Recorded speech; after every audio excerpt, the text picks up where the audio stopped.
اس کے اوپر عمل درآمد ہونا چاہیے، جس میں بیانیہ سازی اور جوابی بیانیہ کا بھی ہے۔ میں یہ بات ہمیشہ کہا کرتا ہوں، وہ بات یہ ہے نظریے کے مقابلے میں یا بیانیے کے مقابلے میں جوابی بیانیہ نہیں لائیں گے تو یہ یاد رکھیے کہ بیانیہ مرا نہیں کرتا، ٹھیک ہے؟ بیانیہ زندہ رہتا ہے۔ آپ بیانیے کے حامل ایک فرد کو مار دیں گے تو 10 اور کھڑے ہو جائیں گے، آپ ان 10 کو پھٹکائیں گے تو 100 اور کھڑا ہو جائے گا، 1000 اور کھڑا ہو جائے گا۔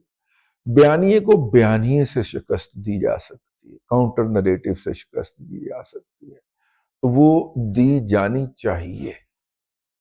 بھارت کے اندر سے اے آئی جنریٹڈ ویڈیوز جنریٹ کی گئیں جس کے اندر سناتن دھرم کی بات کی گئی افغانستان کے حوالے سے، جبکہ افغانستان نے ٹھیک اس سے 24 گھنٹے کے بعد وہاں پہ ایک کلاسیفیکیشن متعارف کروائی جس میں علماء کو معاشرے کا افضل ترین فرد کہا گیا، اور اس کے بعد پھر جو ہے کہ جو ملک کی حفاظت کرنے والے ہیں اور جہاد کرنے والے ہیں وہ آئے، اور پھر تیسرے نمبر کے اوپر تاجر طبقہ اور سرکاری ملازم، اور چوتھے نمبر کے اوپر عام عوام کو رکھا گیا۔ یہ کلاسیفیکیشن جاری کی گئی مبینہ طور پہ وہاں پر، جس پر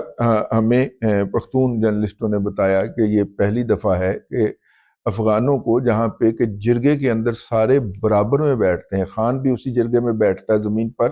یا اس جگہ پر جس جگہ کے اوپر باقی عام لوگ بیٹھے ہوتے ہیں، اور ہر شخص کو بات کرنے کی اجازت ہوتی ہے۔ یہ پہلی مرتبہ ہے پختون تاریخ کے اندر پچھلے 500 سال میں، 500 سال پہلے کی بات ہے نا پختون، تو یہ 500 سال میں پہلی مرتبہ ہے کہ ان کو کلاسیفائی کیا گیا ہے اور عام عوام کی منہ بندی کرنے کی کوشش کی گئی ہے، یہ وہاں پہ کہا گیا۔ اب اس کاؤنٹر نریٹو کو ایکسپلائٹ کرنا تھا کسی نے، ہم نے تو کیا، راج کے کیا، لیکن بہرحال ایک آرگنائز طریقے سے نہیں ہوا نا، ٹھیک ہے؟ تو کہنے کا مطلب یہ ہے کہ آپ جو نریٹو بناتے ہیں اس کا جب تک کاؤنٹر نریٹو مؤثر طریقے سے نہیں آئے گا، وہ نریٹو اپنی جگہ پہ رہے گا اور لوگ اس سے جڑے رہیں گے۔ اور نریٹو بنانے کا مطلب قطعاً نہیں ہے کہ دوسرے کی ماں بہن کو گالیاں دینا شروع کر دیں جس کے خلاف آپ نریٹو بنا رہے ہیں، اس کا قطعاً مطلب نہیں ہوتا۔ اس کا مطلب یہ ہوتا ہے کہ آپ اس کے بیان کو حقائق کے ساتھ اور نظائر کے ساتھ جو ہے وہ جعلی ثابت کریں، بے بنیاد ثابت کریں۔ مجھے یہ لگا کہ گویا کہ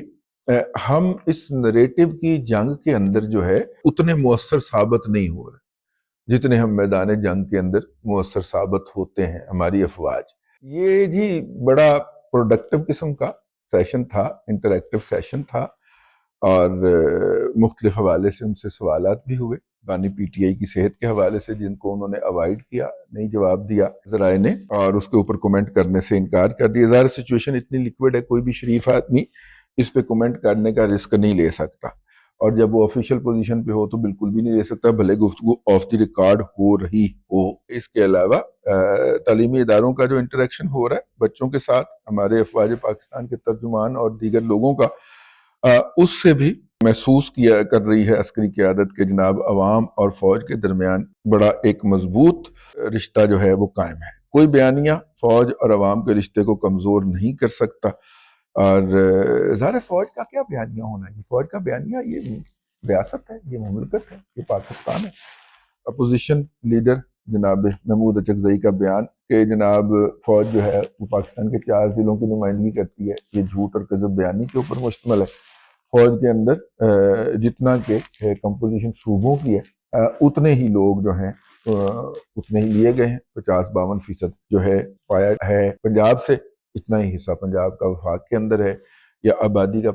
وفاق کے اندر ہے، اور جتنا سندھ کا ہے 26% ہے میرا خیال، یا 24% ہے، وہ اتنا حصہ ہی ان کا فوج میں ہے، اور بلوچستان کے اندر بھی جو ہے جتنا حصہ میرا خیال 13% ہے وفاق کے اندر، یا 14% ہے، یا 17% ہے، اتنا کا ہے وہ ادھر ہے، اور جتنا کہ گلگت بلتستان کا ہے، گلگت بلتستان اور آزاد کشمیر میں چونکہ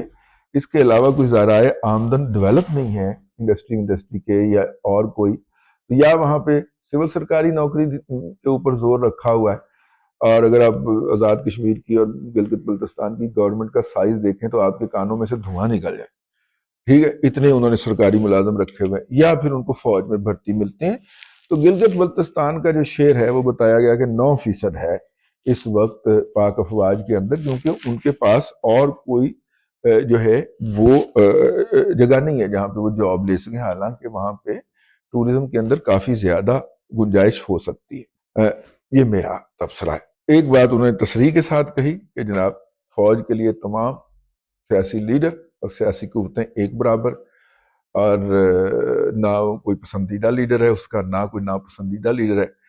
اگر ڈائیلاگ ہونا ہے تو وہ سیاست دانوں کا آپس میں ہونا ہے۔ یہ بات جو ہے یہ پہلے دن سے فوج کے ترجمان احمد شریف صاحب بھی کہتے آ رہے ہیں کہ اگر ڈائیلاگ ہونا ہے تو سیاست دانوں کا سیاست دان کے ساتھ ہونا ہے، ہم کسی سیاسی گفتگو کا حصہ نہیں۔ ہمارے ساتھ آپ دفاع کی اور وطن کی سلامتی کی بات کیجئے، بالکل جائز ہے، اور اگر ہماری اسٹیبلشمنٹ اس کے اوپر مزید کاربند رہے تو پاکستان بہت سارے مسائل کا شکار ہونے سے بچ سکتا ہے جس کا ماضی میں شکار رہا ہے۔ تو بہرحال اب تک کے لیے اتنا ہی، اگلے ولاگ کے اندر پھر حاضری ہوگی۔ اللہ تبارک و تعالیٰ آپ کو آسانیاں عطا کرے اور آسانیاں خلق خدا میں تقسیم کرنے کی توفیق عطا کرے۔